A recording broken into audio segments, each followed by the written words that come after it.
अमलेश नागेश और दिलेश साहू की एक ज़बरदस्त फिल्म आने वाला है। जी हाँ, संगवारी को अपना बता दूं कि मोर जोड़ीदार और मोर जोड़ीदार 2 के अपार सफलता के बाद जो है मोर जोड़ीदार 3 आते हैं और बहुत ही ज़बरदस्त है फिल्म के बारे में अपना बताओ तो सबसे पहले फिल्म रिलीज है मोर जोड़ीदार। और मोर जोड़ीदार में दिलेश साहू और मन कुरैशी की बहुत ही ज़बरदस्त केमिस्ट्री अपना देखे मिले रिलीज है और फिल्म बहुत ही सुपर डुपर हिट हो रही है।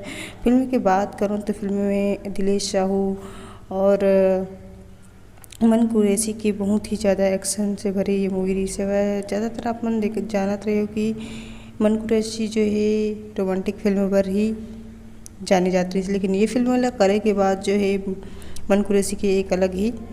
मैं बात करूँ मोर जोड़ीदार 2 की, तो मोर जोड़ीदार 2 में जो है दिलेश साहू और सुपरस्टार जो है अमन की मुस्कान साहू दोनों नज़र आ रही से। फिल्म बहुत ही ज़बरदस्त रही है। फिल्म की बात करूँ तो फिल्म में कॉमेडी एक्शन पूरा हर चीज़ भरपूर मात्रा में रही है और एक फिल्म ला देख के ही दोनों फिल्म के अपार सफलता के बाद ही दिलेश साहू अमलेश नागेश ला लेके आते मोहित साहू ये फिल्म ला बनाते हुए मोर जोड़ीदार 3। और मोर जोड़ीदार 3 में दोनों कोई की केमिस्ट्री देखे मिली। कवर की अमलेश नागेश की जो फिल्म आ रही से ले शुरू हो गई माया की कहानी, जो अपार सफलता के बाद एक से बढ़ के एक फिल्म के लाइन लग चुके हैं अमलेश नागेश के फिल्म के।